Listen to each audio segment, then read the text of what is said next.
Voulez-vous aimer à la manière de Jésus? C'est très bien de dire oui avant de savoir à quoi on s'engage. C'est comme le mariage. Jésus, ayant aimé les siens qui étaient dans le monde, les aima jusqu'à la fin. Qu'est-ce que ça veut dire? Alors, je voudrais partager avec vous une méditation sur ce passage de la Bible. Jésus ayant aimé les siens qui étaient dans le monde, qui sont les siens? Spontanément, on pourrait dire les siens, ce sont ses amis. Mais il y a un autre endroit dans l'Évangile de Jean où il est question des siens, les siens du Seigneur. Il y a un autre endroit. C'est dans le premier chapitre de Saint Jean, lorsqu'on parle du Verbe qui s'est fait chair, le Verbe qui vient dans le monde. Et les siens ne l'ont pas reçu. La première fois, on parle des siens dans l'Évangile de Jean. On parle de Jésus qui vient dans le monde et les siens ne l'ont pas reçu. Ceux qui n'ont pas reçu Jésus, Jésus vient aussi pour eux. Il y a aussi ceux qui le reçoivent. Et ceux qui l'ont reçu, il a le pouvoir d'en faire les enfants de Dieu. Alors, Jésus ayant aimé les siens qui sont dans le monde, on peut penser que ça veut dire Jésus ayant aimé les siens, ça veut dire tout le monde. Ceux qui le reçoivent, comme ceux qui ne le reçoivent pas. Ceux qui l'ignorent, comme ceux qui le cherchent. Ceux qui ont soif de lui, comme ceux qui ont soif du monde. Jésus ayant aimé les siens qui sont dans le monde. Et donc, c'est un amour universel, un amour pour toute l'humanité. Et quelque part, ça vient nous interpeller, ça vient nous inviter à avoir un amour universel. Dans cet amour pour l'humanité, il y a les proches, comme ceux qui sont plus loin. Il y a les amis, comme ceux qu'on ne connaît pas. Il y a ceux qui sont de la même religion que nous, comme ceux qui sont d'une autre religion. Ceux qui sont de la même culture que nous, comme ceux qui sont d'une autre culture. Les siens, c'est tout le monde. Et aimer à la manière de Jésus, c'est avoir un regard fraternel sur toute l'humanité. Il les aima jusqu'à la fin. La fin ici a comme deux sens qui se tiennent ensemble. Jusqu'à la fin de la vie. Mais c'est plus que cela. Ailleurs, Jésus a dit, il n'y a pas de plus grand amour que de donner sa vie pour ceux qu'on aime. Alors, donner sa vie, c'est servir, mettre en premier le bonheur de l'autre. Mais à un moment donné, donner sa vie, c'est littéral.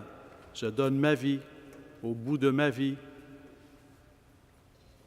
Donc, la fin de la vie devient le moment du plus grand amour. C'est un peu le paradoxe. Alors qu'on peut avoir aimé pendant toute une existence, la fin de ma vie, la fin de la vie du Seigneur, la fin de notre vie, comme pour le Seigneur, peut devenir le moment du plus grand amour. Il n'y a pas de plus grand amour que de donner sa vie. Alors, les aima jusqu'à la fin, ça veut dire à la fois, il les aima jusqu'à la fin de sa vie, mais ça veut dire aussi en même temps, il les aima jusqu'à l'extrême de l'amour. Et le contexte de cette phrase aussi va dans ce sens-là. Qu'est-ce qui précède? Mais c'est Jésus sachant qu'il passait de ce monde à son Père, sachant que le moment de sa mort était arrivé. Il aima jusqu'à l'extrême de l'amour, jusqu'à travers la mort. Et on va le voir par la suite, qu'est-ce qu'il fait après avoir, lorsque Saint Jean a exprimé ces paroles, qu'est-ce que Jésus fait? Bien, il lave les pieds de ses disciples pour exprimer ce service servir et donner sa vie, et le moment de donner sa vie devient le moment du plus grand amour. Aimer comme Jésus, c'est exigeant. Ça ne peut pas se faire par nos seules forces. Il y a des moments où ça nous tente, il y a des moments où c'est facile, il y a des moments où c'est difficile. Et si on regarde même la vie de Jésus à la dernière scène, l'atmosphère est plutôt sereine. C'est sereinement, c'est calme. Jésus qui donne sa vie, qui institue l'Eucharistie. Mais quelques heures plus tard, à l'agonie à Gethsémani, c'est l'agonie, c'est l'angoisse. C'est que cette coupe s'éloigne de moi, mais que ta volonté soit faite et non la mienne. Et ça reflète ainsi aussi notre propre vie. On veut aimer, il y a des moments où aimer, c'est calme, ça coule de source, c'est facile, ça va bien. Puis il y a des moments où c'est difficile, il y a des moments où ça peut apparaître impossible, il y a des moments où c'est exigeant. Et on est appelé à aimer non seulement quand c'est facile, mais on est appelé à aimer aussi quand c'est difficile. Et c'est l'amour de Jésus, en aimant jusqu'à l'extrême de l'amour, en aimant jusqu'à la fin, jusqu'à l'extrême de l'amour. Il aime quand ça va de soi, mais il aime aussi quand c'est difficile.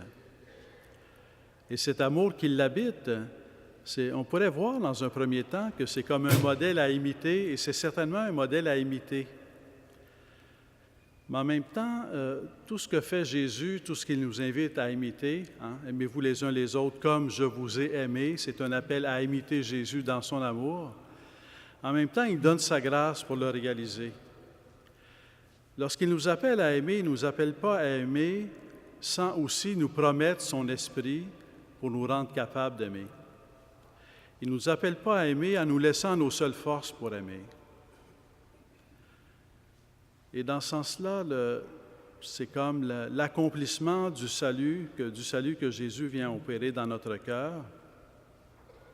Il nous donne d'aimer, il nous appelle à aimer, il nous rend capables d'aimer dans la joie, d'aimer à travers l'angoisse, d'aimer dans la lumière, d'aimer à travers la nuit, jusqu'à l'extrême de l'amour, jusque sur la croix. Alors que nous sommes à l'aube, au début de ce Triduum pascal, le mystère de mort et de résurrection, de Christ crucifié et ressuscité, entrons dans les sentiments intérieurs de Jésus, entrons dans l'attitude d'âme de Jésus, dans cet amour qui veut aimer jusqu'au bout, jusqu'à l'extrême de l'amour.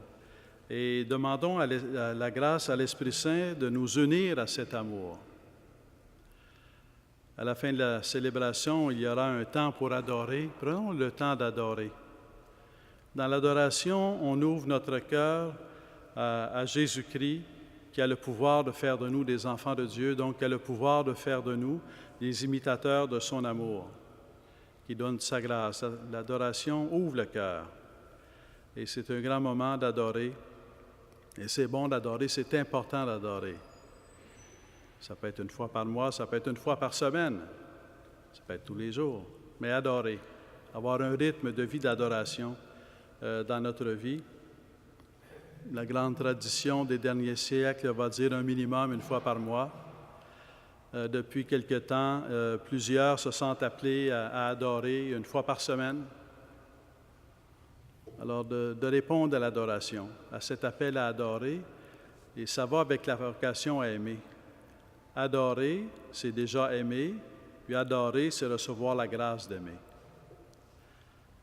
Alors Jésus, ayant aimé les siens qui étaient dans le monde, les aima jusqu'à l'extrême de l'amour.